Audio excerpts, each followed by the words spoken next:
di tabbi jëm si li nga xam ne moo di justement muru li nga xam ne moo di Jeune Afrique. Alors enfin Jeune Afrique nag suñu moytuwul di leen arrêté li nga xam ne moo di ses apparitions fii si Dakar donte sax jamono ji mettre neen benn li nga xam ne moo di mise en demeure suñu insisté toutefois.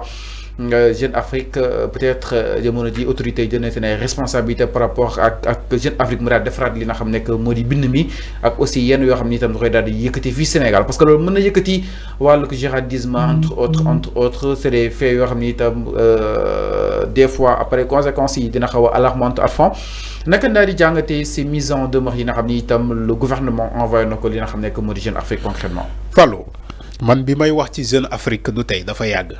bi may wax ni que Jeune Afrique du média bu crédible Jeune Afrique du média bu baax ci réew ce média n'informe pas mais il désinforme. Jeune Afrique c'est comme Confidence Afrique. Wala Afrique confidentielle. C'est des médias qui désinforment une population. Mën naa taal réew ci ay désinformation. Mën naa taal réew ci ay manipulation mën naa taal réew ci ay wax lu dul dëgg parce que ils agissent sous commande que ça soit Jeune Afrique que ça soit Confidence Afrique wala Afrique confidentielle c'est des médias yoo xamante ne propagation la ñuy def da nga leen di jox xaalis ñu bind la article boo bëggee saaga un président da ngay joxe xaalis ay fonds de commerce. non si. Non, mais il faut demander le président guinéen, voilà, équato-guinéen, le président tchadien. Dañ ko don comment dire dañ ko don chantage. Dañ ko don chantage pour mu jox len xaliss sinon dinañu bind ci mom article bu meuna tal rewum wala bu ko meuna jëlé ci nguur gi. Jeune Afrique c'est comme ça qu'il agit. Madame, Manelen, c'est pas un média crédible. Aujourd'hui, si les autorités sénégalaises, Ousmane Sonko, Bassirou Diomaye Faye, le ministre de la Communication, et ainsi que toutes les autres autorités, bu ñu jëlee tey initiative voilà leurs responsabilités du yónni Jeune Afrique comment dirais-je mise en demeure, mais c'est tout à fait normal parce que bu ñu ko seetaanee mën naa taal Sénégal ci ay manipulation. Jeune Afrique c'est pas un média boo xamante ne yéen c'est-à-dire que il faut ngeen comprendre la bataille de ce média là ay journalistes yoo xamante ne ils font c'est la presse commerciale ñoom dañuy informer juste et vrai la déedéet dañuy informer juste et vrai c'est un média de commerce. Alors ñoom jàpp nañ que ni la division d'information jugée mensongère sur le prétendu menace terroriste visant le pays du ko nangooti. Mais c'est ça kan moo bind article bi du Jeune Afrique mais c'est Fallou foofu laa lay waxee.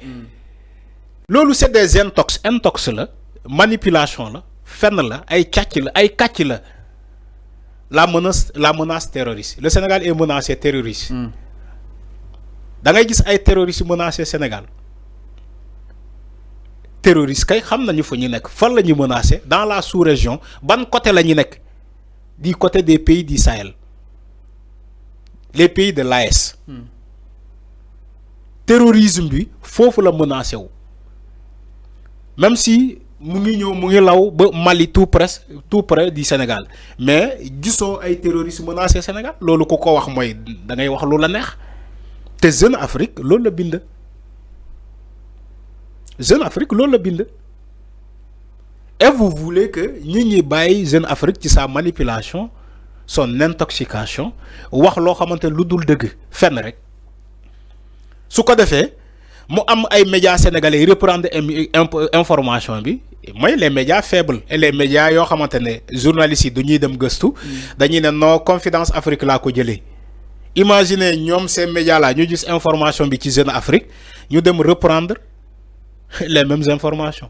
Même si léegi ils commencent à faire très attention ñu doon jël information bi ci Confidence Afrique léegi ñu ngi moytu ñu doon jël information bi ci Jeune Afrique journalistes sénégalais yi léegi ñu ngi moytu. Donc artu bi baax na. Mais c'est normal il faut que ñu artu parce que bu ñu ko defulee les journalistes sénégalais yu paresseux dañuy dem Jeune Afrique jël fa information yoo xamante dafay manipuler dafay désinformer dafay taal réew ñu ñëw reprendre ko ci médias sénégalais yi su ko defee ñi ñuy jaxasoo ñi dañuy jaxasoo dañuy ne est-ce que ñoom lu ñu bind est-ce que nekkul dëgg wala lii alors que loolu c'est une simple manipulation là. Aujourd'hui, l'histoire m'a donné raison, ainsi que d'autres. Nous avons dit que Jeune Afrique. Jeune Afrique, il faut faire très attention à ce média-là. Parce que le média, doit informer juste et vrai. C'est un média de propagation, de propagande. Est-ce que tu mets mise en demeure après les répercussions, surtout sur notre Sénégal par rapport à la liberté de la presse? Non. Fait que aussi média concrètement parce que l'imam c'est à l'international. Mise en demeure. Peut-être des répercussions néfastes dans l'échelle internationale. Fallou. Par rapport à cette mise en demeure. Fallou réew bu ne dafa am souveraineté. Waxuma sa souveraineté am. Dama ne réew bu ne dafa am ay valeur am dafa am culture am dafa am ses responsabilités nga ne ma bu ñu yónnee c'est un pays comme le Sénégal mu yónnee Jeune Afrique mise en demeure ça va se répercuter ci suñu image à l'international. Par rapport ak suñu classement jëm sa non c'est faux. Tu sais pourquoi? Aujourd'hui, c'est comme Titi me dit que le Sénégal a bloqué la diffusion de la télévision française, France 24, voilà de RFI. Est-ce que vous savez que Mali, Burkina, ces pays-là, Niger, d'ailleurs, France 24, ils ont arrêté, ils ont bloqué le signal de France 24 au Mali et au Burkina. RFI, ça se fait dans les États. État yi dañuy jël sa responsabilité bu fekkee média mu ngi fournir information ci réew man te réew moomu dafa gis ni que information yi ay xibaar yoo xamante ne wérul ay intox la ay manipulation pays boobu ak souveraineté bu mu am dafay jël dogal di supprimer la diffusion de ce média là dans ce pays là. C'est tout à fait normal. Ça se fait partout au monde du Sénégal kese. On a le cas de France 24 avec le Mali, le Burkina. Même aux États-Unis, une télévision, si diffuser, de manipuler la population, si on que l'information est warul, on lancer une mise en demeure. Si on continue la pratique, mais nous arrêter la diffusion. Au Sénégal, c'est la même chose. Si Jeune Afrique. Est-ce que non romb nañu fofu yow da nga ne est-ce que mais romb nañu fofu oui romb nañu fofu Sénégal mom souveraineté am Jeune Afrique c'est un média c'est une entreprise bu bëggee diffuser ñu diffuser ko Sénégal am fi ay antenne il faut que mu samanto ak les réalités du pays. Jeune Afrique doit informer juste et vrai wa ila ñu tëj ko Sénégal dootul diffuser ti fii c'est ça la réalité. yow tey jëlal télé bu mag bu nekk Sénégal benn exemple tey RTS wala TFM wala je ne sais pas quoi mu diffuser au Burkina antenne am egg ba Burkina léegi TFM nekk fa par exemple laa joxe mu nekk fa di joxe di ay information yi manipuler la population burkinabé.